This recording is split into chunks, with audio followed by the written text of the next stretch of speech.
And so it is a money bomb on behalf, and American Freedom Radio is giving us 2 hours of no interruption, no commercial break, because they too want to see Marc Emery get home safely. Joining us on the program now is an individual from the area code of 520. Are you there? Hey, I'm here. Can you hear me? Hey, Shane Eden. I want you to meet Carey Burns. Carey Burns, meet Shane Eden. How's it going? Hi, Carey. I've been listening to you ever since you came on, and I agree with 100% of what you say, and, of course, my buddy Casper, too. I got some answers for why Americans aren't standing up and making a big mess, because most of them are uninformed. They're uninformed, and I blame the mainstream media for that. Mm-hmm. And, of course, it's not the U.S. government, guys. It's our rogue federal government. The U.S. government is you and me, we the people. That's true. And God bless American Freedom Radio. I'm telling you, I have written down every single program you guys got. I'm going to talk to everybody. I'm going to tell everybody I know to tune into this radio station. If we can get the whole damn country and the world at two to listen to American Freedom Radio, we can probably straighten this whole mess out in about a month. What do you guys think? Shows like Casper's, my son's show, The Freedom Files, those types of shows are full of information, and if people would just tune in, they can get educated on what's going on.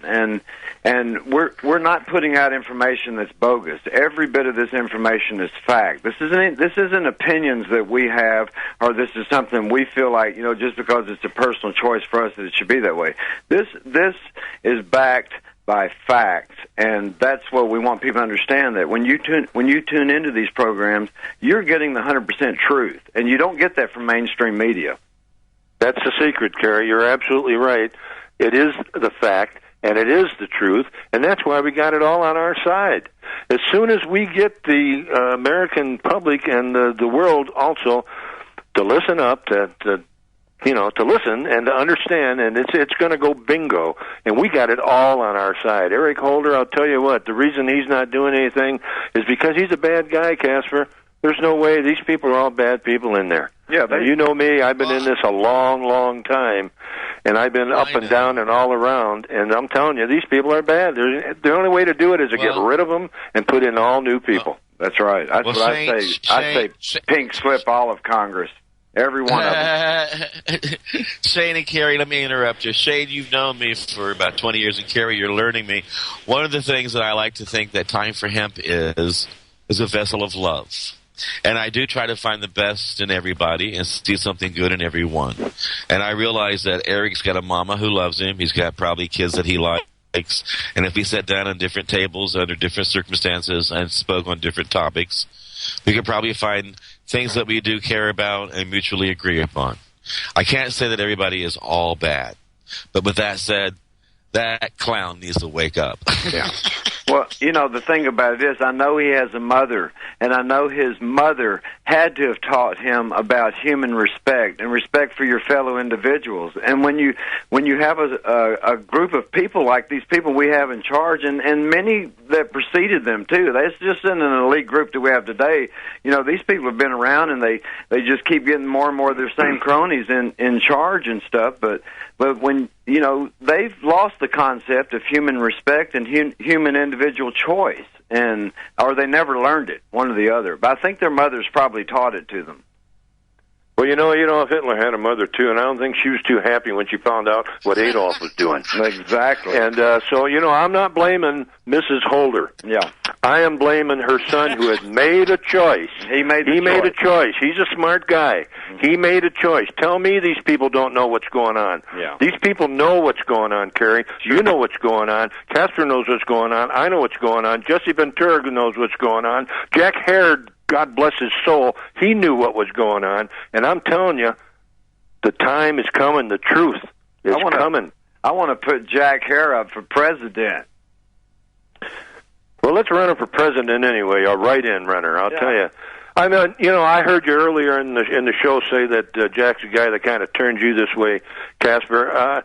Personally, here in Tucson, Arizona, I met Jack at one of those little rallies he used to do, and I didn't know dip from diddly about this stuff, until I went to that rally and I talked to Jack, and he just clued me right in. Mm-hmm. But I was smart enough to want to look. You know, if somebody says something, you want to seek, and you shall find. You know, kind of look at this stuff. But Jack is, I can thank Jack, and I'm just so sad that it looks like we're going to turn it around, and he just had to go before. But you know, that's the way of the world, buddy.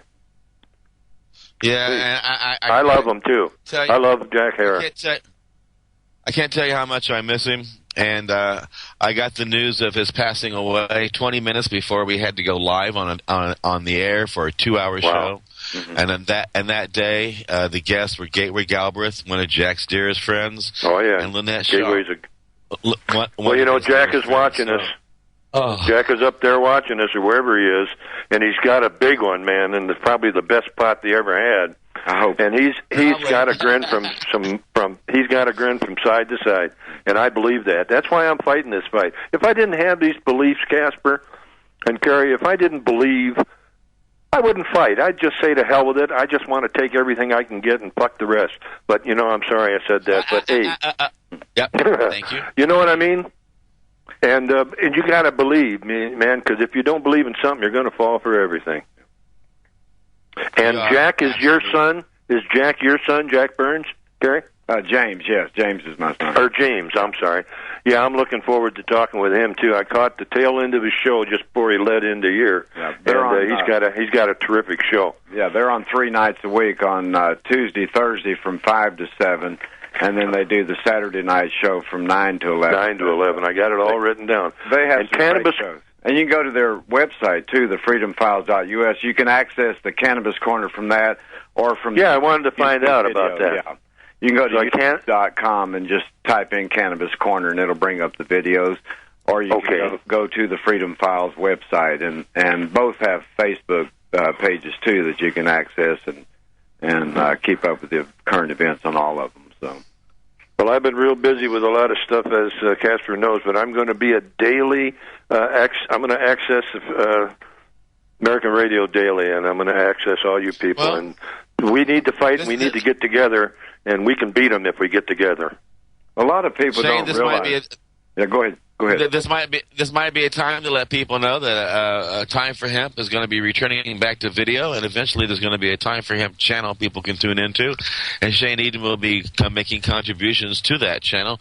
And Carey, you might not be aware, but Shane Eden was doing marijuana television in Tucson, Arizona, back in the 1990s long. Oh, good. Or it was popular, and he had an amazing television show every night and did some real cutting edge stuff that made me go, I can't believe he did that. There's nothing, absolutely nothing wrong with marijuana. Absolutely not, isn't it? And nobody has ever died smoking marijuana. You can't even OD on the stuff. You couldn't if you tried. And I heard the drug czar, by the way, that's another thing I wanted to mention. Czar, the word czar, is unconstitutional in our original Constitution. Because these guys broke away from the elites. They did not want any titles. So we can't have any czars of anything. Mm-hmm. And that's one thing we need to attack and get rid of these people with a czar behind their name. Well, one good thing that's happened here recently, and the reason the Controlled Substance Act actually came out, and the reason they put marijuana on the Schedule 1 was because of the United States' commitment to this single narcotics treaty that happened about 10 years before it in 1961. And this international group, they meet all the time, and they're controlled under the United Nations Office of Drug Control and stuff. They're actually the ones that oversee this whole thing. But, there had been several attempts in history for them to put cannabis on there, and the international bodies pretty much turned it away. They said, no, you're not going to do that. Well, they finally, in 61, Anslinger, same fellow that did the 37 deal, Barry Anslinger, convinced them to put it on there. And so the Controlled Substance Act really was legislation that came about because of our commitment to this damn international treaty, you see. And for us to exit from the Controlled Substance Act, we have to clear ourselves from this our commitment to this international treaty. And that's the Drug Enforcement Agency's excuse every time when NORML filed their petition and many petitions that have been filed since. That's the same thing they keep coming up with. Oh, no, we're bound by this international treaty. And it's bogus because there are countries that are involved in this international treaty, and I'll name just a few of them because we've been at war with every damn one of them, but Afghanistan, Iran, Iraq, all of those people have representatives on this international control board that controls narcotic policy for the world, and they control the cannabis for the United States of America. And I think that that's wrong. I think that it's wrong, first of all, that it's even illegal, but the very fact that we have a damn law just because we have some commitment to a treaty that these basically our enemies are members of. Well, you're right, Carey. It is the law itself. That law you just talked about, that it ain't even a law because it was fraudulent. It was coercive. Harry Anslinger lied when he told those people, the bad things about marijuana, and that's why they went for it. That's right. It's illegal, so it's a fraud on its face, and we need to get rid of it. And the only reason these people are doing it is for power and money. And of course, we're on to their game. Well, fortunately, in the treaty itself. Now, I guess maybe there was somebody there that had a damn brain cell functioning. I'm not sure. But fortunately, in the treaty itself, they wrote into it that if our Constitution here in the United States says, hey, wait, we feel like it's wrong to have cannabis illegal, then we are able to exit out of it. And that's where I hold Eric Holder and those, I don't even want to say over the radio what they are, that's where I hold those people responsible. It's their duty to exit us from this type of crap. And quit using it as an excuse to put innocent people in jail. Well, I call them traitors to the United States Constitution and traitors to the American way of life. They definitely are. They definitely are traitors to the Constitution. And absolutely, it's unconstitutional to have prohibition. It's exactly right. Unconstitutional in this country to have prohibition.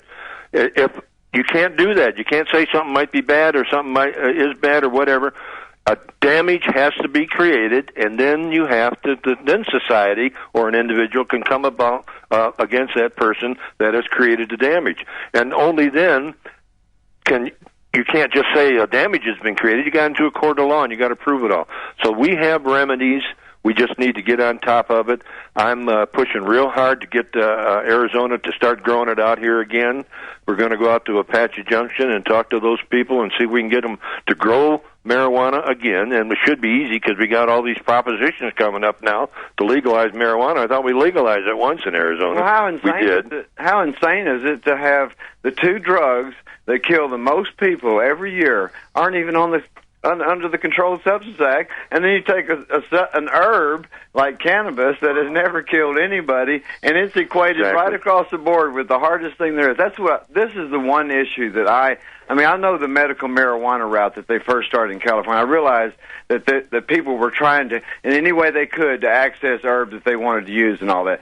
But the fallacy of medical marijuana is, first of all, it narcotizes the cannabis plant. It makes it a narcotic, and it says, hey, no, we have to have doctor control of this and all. And that's insane. Doctors notoriously have never, ever, ever supported herbal remedies, herbal medicines, or anything like that. And then all of a sudden, we're going to turn this over to doctors, and we have to go get a permission for them to be able to smoke an herb? That's bull. And I say, I'd rather have it illegal than to do that. I really would. Well, you're absolutely right, but it is unconstitutional. All those laws are unconstitutional, which makes them unlawful and illegal. I know you know the difference between the two, and that's what lawyers are all for. And that's why there ain't supposed to be no lawyers in the government. Christ, every single one of them is a lawyer, just about. When you look at the wars, the deaths from wars that we've had in this. I want to jump in here for a minute because this is a fundraiser. Number one, for Marc and Jodi Emery. I want to remind people that they can donate by going to their telephones and picking it up and dialing 604-669-9069. They take Visa, MasterCard, PayPal. Currently, they have raised over $16,000 to help get Marc back into the country where he belongs there in Canada. And again, you can go to cannabisculture.com. They are live streaming video there. You can watch in. Right now they have 203 viewers who are watching the program now. And we have over 1 million people who are listening around the world.